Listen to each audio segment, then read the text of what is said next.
Mas o grande jogo, acho que mais comentado, foi contra o Lakers, por causa de toda a polêmica do último arremesso, né? A bandeja que o LeBron errou e que ele sofreu a falta do Jason Tatum, foi bem óbvio. Foi bem óbvio por e os árbitros não muitos marcaram. ângulos diferentes.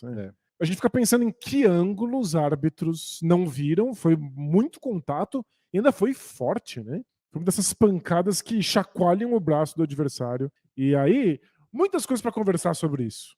Mas eu queria começar com um tema muito caro ao Bola Presa, que é nossa abordagem com relação à arbitragem. Porque já faz muito tempo que a gente repete aqui, a gente não fala sobre arbitragem, a gente não comenta arbitragem. Explica para os nossos ouvintes, Denis, o que significa a gente não falar de arbitragem? Significa que a gente não consegue aprofundar a discussão, a não ser que seja tipo um especial. Vamos fazer um podcast só para falar sobre arbitragem e como deveria ser, e discutir coisas mais, não posso dizer, teóricas. Perfeito, é. Deveriam ter punições para o árbitro. Um árbitro que não apitou essa falta deveria ser suspenso. Esse tipo de discussão até dá para ter, mas é uma discussão que você dá 3 passos para trás e discute o tema como um todo. Se a gente faz isso, a gente não está falando dos Lakers e Celtics. Perfeito, a gente está falando sobre o conceito de arbitragem. Se a gente fala do jogo, o máximo que a gente pode fazer, tipo, errou. A gente afirma isso, tipo, não é uma coisa que não aconteceu, mas como é que a gente aprofunda isso? O cara devia ter apitado a falta, não apitou. Como você analisa isso, né? A gente está aqui para analisar qual foram as táticas, a estratégia utilizada. Ou a performance de algum jogador. Isso, como é que os jogadores se saíram. Não adianta dizer, o árbitro errou. Tá bom, que ele errou é evidente, né? O que a gente faz com isso? A gente lembra disso em casos muito explícitos, tipo, o último arremesso, a última bola, tipo, gente, deveria ter sido uma falta e não foi. Agora, não dá para ir muito além. E, claro, a gente também não compra a ideia conspiracionista de que a NBA prejudica alguns times mais, favorece outros times mais. Até porque tudo que a NBA queria é que o LeBron, o jogador mais popular, jogando pelo time mais popular, não tivesse em 13º da sua conferência. Pois é. Tudo que a NBA quer é que o Lakers ganhe. Claro. Eu tenho a mesma abordagem que eu tenho com o reality show, que é a seguinte: por que você vai arriscar fazer alguma coisa que é uma sacanagem para levar algum participante do reality show mais para longe ou eliminar algum mais cedo, se você corre o risco de perder a sua galinha de ovos de ouro se alguém pegar isso? Se o único participante abrir a boca, um participante não do reality show, mas um funcionário, um câmera, um roteirista, se alguém abre a boca, você perde a sua credibilidade, perde aquele reality show, joga tudo na privada. É muito arriscado. Sendo que se você não fizer absolutamente nada, entretenimento acontece. Algum entretenimento, talvez não o ideal, talvez não o melhor. Vamos botar tudo em risco porque a Mariazinha não pode sair nesse paredão. Isso. Deixa que se a Mariazinha for eliminada, alguém vai brigar com alguém por causa da fila do chuveiro. Não, acontece. E essa é uma abordagem que eu acho que a gente deveria ter com os esportes. A NBA tem muito mais a perder fazendo um esquema bizarro conspiracionista para roubar o Lakers do que simplesmente deixar o Lakers perder por um erro, porque depois ganha de novo ou perde de novo e tanto faz. É sempre entretenimento. O que a gente deveria questionar, e aí, como o Denis falou, dando alguns passos para trás, é como a arbitragem pode ser melhor. A NBA é muito preocupada com isso. Pensa que é uma das maiores ligas esportivas do planeta Terra. Muito dinheiro é investido para contratar bons árbitros, para treiná-los. A NBA tem os pontos de ênfase com vídeos didáticos, ilustrativos do que os árbitros deveriam estar prestando atenção. Todos os jogos que são apertados nos minutos finais ganham um relatório de análise para os árbitros saberem o que eles erraram, o que eles acertaram, para aprender com isso e fazer melhor da próxima vez. O que mais dá para fazer? É muito difícil ser árbitro. E tem uns erros que você fica revoltado. Mas se você pegar pro árbitro e falar, como você não viu isso? Nem ele sabe.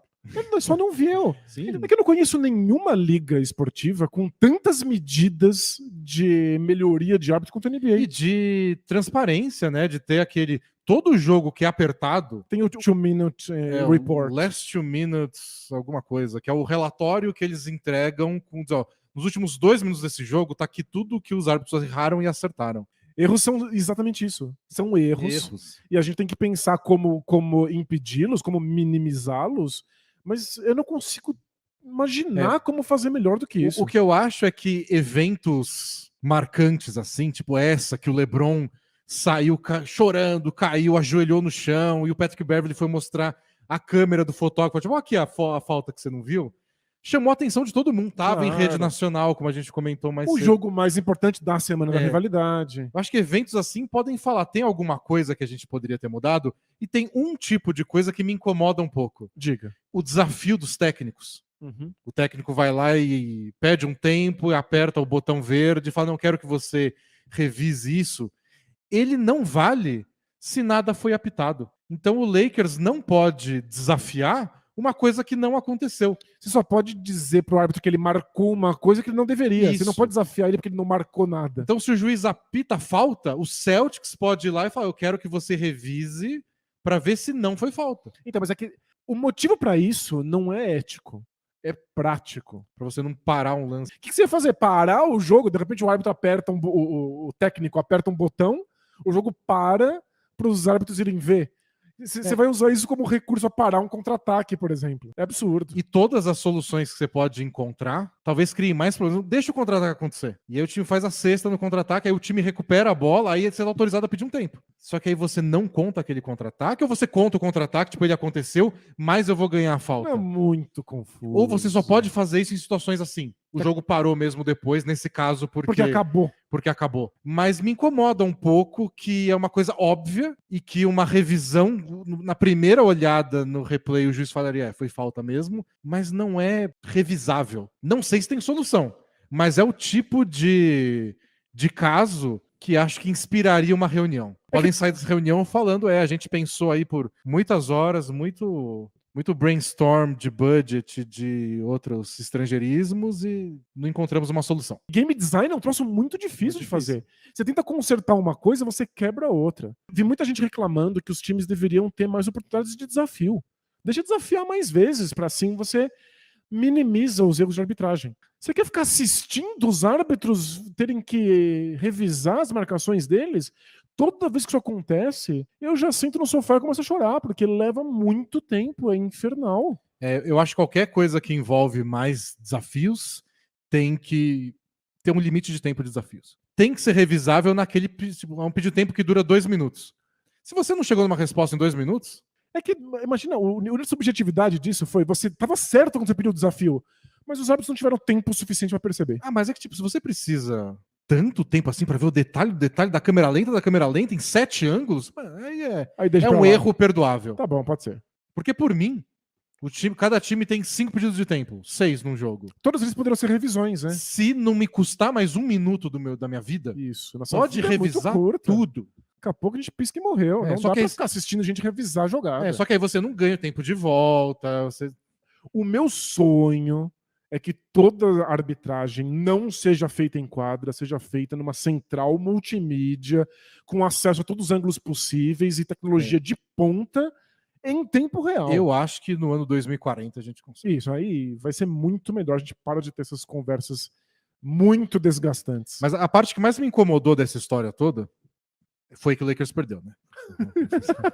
A segunda coisa que mais me incomodou foi que depois do jogo, acho que no dia seguinte, a conta dos árbitros no Twitter, eles têm uma conta que chama NBA Referees, que é da União, que eles chamam, né? Do sindicato dos árbitros.